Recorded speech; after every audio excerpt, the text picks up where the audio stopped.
A few days ago, CM Punk found a piece of paper lying around in his house that had the WrestleMania 30 card as of January 2014 and what it was supposed to be. Okay? I saw this. It's in the public domain now. Most of you guys have seen it, but I want to talk about and really break it down today. I'm not just going to do one of these videos and say, do like a 2-minute video saying, oh my god, CM Punk leaked it, that's breaking news, and then just at the end of the video. I want to really discuss and analyze this card and talk about why, if this WrestleMania went ahead, it would have been one of the absolute worst WrestleManias of the decade, and probably the last 20 years, okay? This show, when I look at this card, there's some stuff that intrigues me, but a lot of this stuff, I can exactly see the thought process of the WWE and see why, like, CM Punk at the time was so frustrated and disgruntled with what they were doing, with how the direction was so flawed with what they were doing. So I'm going to get into this. Basically, as we all know, WrestleMania 30, on the night, what they ended up doing just delivered. And that was primarily because the fans just backlashed for like 5 months and got the company, forced their hand, and made Daniel Bryan get put in the main event of WrestleMania 30, and he had the big moment. So everyone views this show really fondly. But you think about what they were going to do, okay? WrestleMania 30. The 30th anniversary of WrestleMania, okay? It's a massive show. And their card would have been pretty damn bad. Like, when I look at this, because I think about, if I'm watching this show that's listed on paper right now, you guys can see it on the screen, like, what would I think while I'm watching this show? So let's say it goes from, the match at the bottom of the list up for the show. So let's say you open Roman Reigns, Dean Ambrose, United States Championship. This it intrigues a lot of people, and I can see why. Having Roman Reigns and Dean Ambrose going 1-1 at WrestleMania 30, obviously we know Roman Reigns will win the US title there, but, I mean, nevertheless, Roman Reigns, I remember back at this time, this was at the Royal Rumble 2014, Roman Reigns eliminated, 12 people? I think he broke Kane's record in 2014, like, really putting him over heavy. Like, they had the whole CM Punk thing on The Art of Wrestling, where Punk was, like, talking about the Shield and that Punk vs. Shield program from, like, November and December 2013, and everyone was coming out of Punk saying, you've got to make Roman look really, really strong. So, Punk beat the Shield by himself. So that's how you make Roman look strong. But so they're really teasing like dissension in the Shield around this time in December and January. So I can see where they were going with this whole Shield against Shield against like themselves angle, where they're like breaking up the Shield. But this would have been a stupid idea, because if they did this, I assume they would have done the turn at sometime in February on the road to WrestleMania. So realistically, we probably wouldn't have gotten the Elimination Chamber with the Shield and the Wyatt family if they went ahead with this match. So that right there is just that's a big F. And then you get to this WrestleMania match. Can I ask, where's Seth Rollins? I mean, Rollins was perfectly active, and he's just nowhere to be found on this card. So that's interesting. I would have thought if they had the Shield breakup that they'd want to do the Shield triple threat match at WrestleMania if you're going to go down that route, but clearly not. Reigns and Ambrose. So, I mean, that would have been interesting as an opener after that initial segment. So, I mean, that happens. And then we move on. Big Show versus Kane. When I saw this, I had a real issue with it, because it's Big Show versus Kane in 2014. This was at the time when Big Show, like around the late 2013, he was being pushed way too hard for 2013 Big Show. This was Big Show crying because the Authority had like bought his house, and like Stephanie bought his everything, and Big Show was broke and whatnot. So they had Big Show against Randy Orton at Survivor Series in the main event for the WWE Championship, and that was one of the worst main events we've seen in the PG era. That was so bad. That was terrible. So Big Show, they're pushing him way too hard for his lack of like entertainment value at this time. And then Kane, it's Kane. This was when he was shirtless, like wearing the dress pants Kane, like the Kane who no one really cared about, the Authority Kane. So you would have had Big Show Kane at WrestleMania. That would have stunk the joint up. Thank God they didn't do that. That would have sucked. Like, I'm just going to be honest, that would have been awful. They probably would have given that like 10 minutes. I don't know what the company sees. I think with that, it's just they want to put their two giants on show at WrestleMania, because it's Vince McMahon. He loves just giant blokes. So, I mean, Big Show Kane at WrestleMania 30. Thank Christ that didn't happen. So, we move on. Daniel Bryan, Daniel Bryan, who was the absolute hottest actor in the company by a mile from end of 2013 through 2014, that Daniel Bryan, the Yes Movement Daniel Bryan, going one-on-one with Sheamus. Yes, Sheamus. Mr. Celtic Warrior workouts. Sheamus. The one who screams fella. The one who, if you hit him in the chest, his chest goes purple. That one. Sheamus. Daniel Bryan versus Sheamus. A rematch of the 18-second debacle at WrestleMania 28. Daniel Bryan versus Sheamus. Wow. Well, that would have absolutely... The crowd would have probably just... I couldn't even imagine. If they went ahead with this show, despite all the crowd backlash, then God spare them. Daniel Bryan, Sheamus. Granted, the match probably would have been pretty good because it's Daniel Bryan and Sheamus can deliver a good match with Bryan. So the match would have been good, but it's a singles match for absolutely nothing. Like, what's the reason to care? Daniel Bryan and Sheamus. Like, seriously? When they saw the crowd hijack every segment throughout November, December, January for Daniel Bryan, just the crowd was going nuts. That segment with the Wyatt family on Raw, when Bryan snapped out of the Wyatt family and abused Bray in the cage, and then he's sitting on top of the steel cage doing the yes chant. You're telling me the WWE saw that, saw how popular that was, saw how over it was, and that their big spot for Daniel Bryan at WrestleMania 30 was a match against Sheamus? Okay, 2014 Sheamus. Was he killing in 2014? Not that I remember. He was upper mid card, not main event, but he was Sheamus. So Daniel Bryan and Sheamus, that would have just been, the crowd would have absolutely rejected, pissed all over that match. That would have not gone down well at all. So thank God that didn't happen. So that's the second match of the card out of these three I've listed, which I'm so happy didn't happen. The opener with Reigns and Ambrose would have been cool, but then we wouldn't have seen the Shield and the Wyatt family or the Shield and Evolution. So I'm really happy that didn't happen. So far, 3 matches in, I'm so happy none of them happened. And then we move on. John Cena, Bray Wyatt. This ended up going down in real life.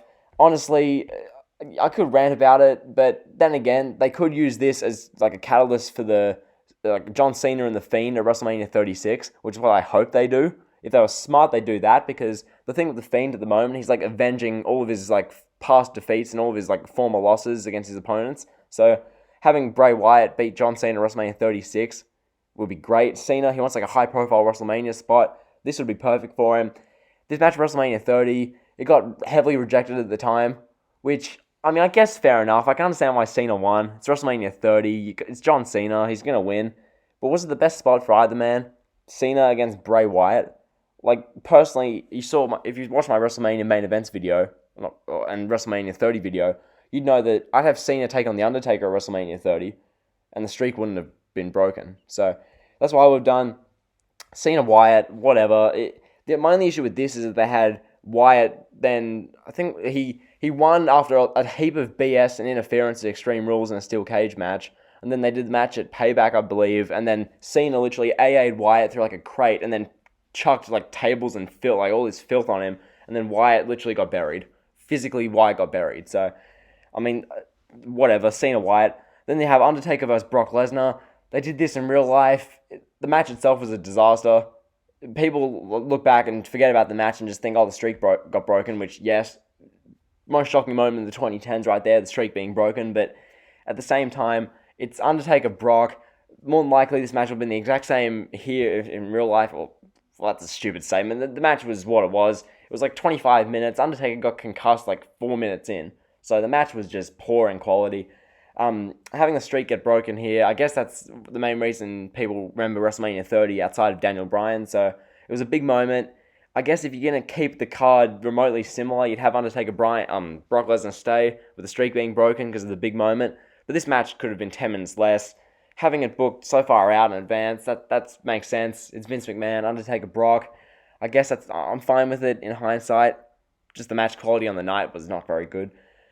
And then we get to the final 2 matches. CM Punk versus Triple H. This one caused an absolute bleep storm, in CM Punk's Art of Wrestling podcast. He talked about how, he went into great detail about how CM Punk, fair enough. What happened with the summer of Punk in 2011, where Punk was absolutely setting the world on fire, he did the pipe bomb in Las Vegas, and then everyone wanted to get interviews with him. Everyone wanted to be sponsor Punk. Everyone wanted Punk in interviews. Everyone wanted Punk.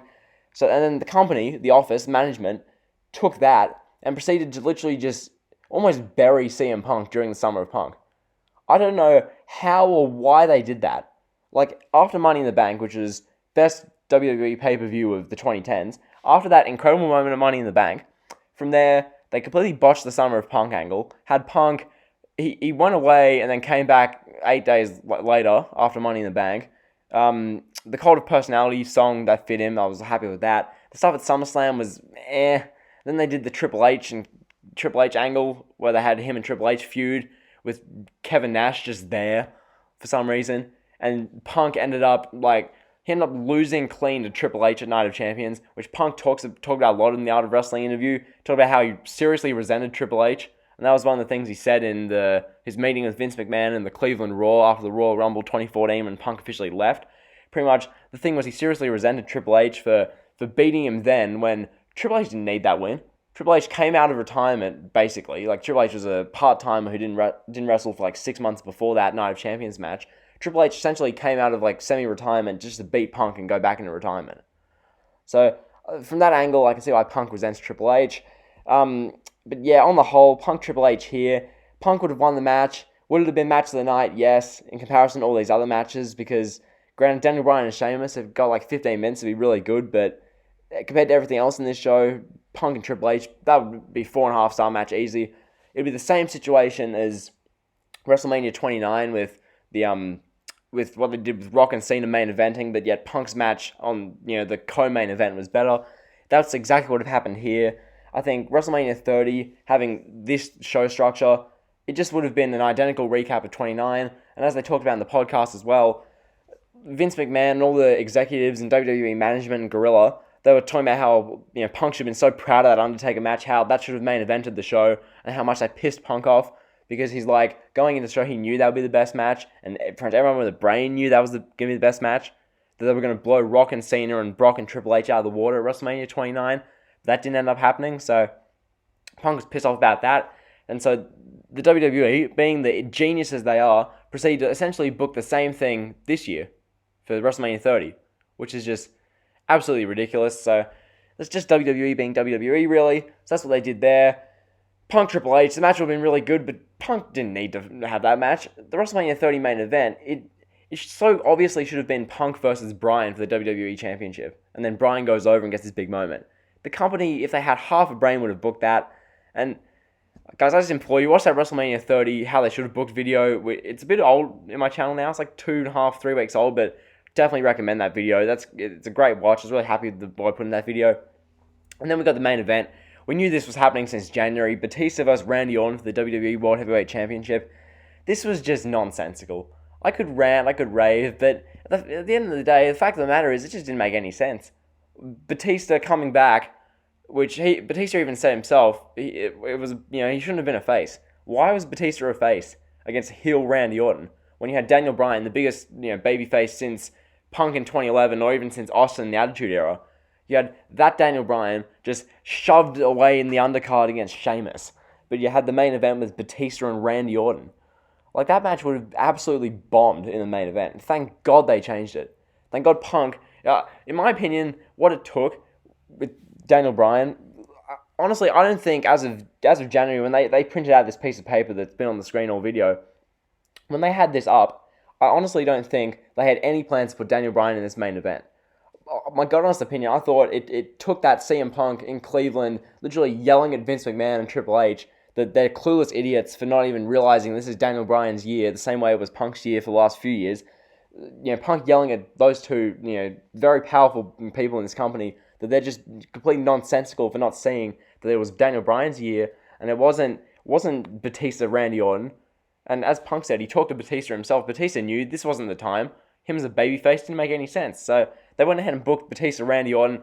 That match would have been probably the worst main event in WrestleMania history, purely because of how the crowd would have just absolutely rejected it. It would have been essentially very similar to WrestleMania 34 with Brock and Roman, where the match wouldn't have been awful, but it would have been literally 2.5 stars with a crowd who's just pissing all over it. So, that's what we got here for WrestleMania 30.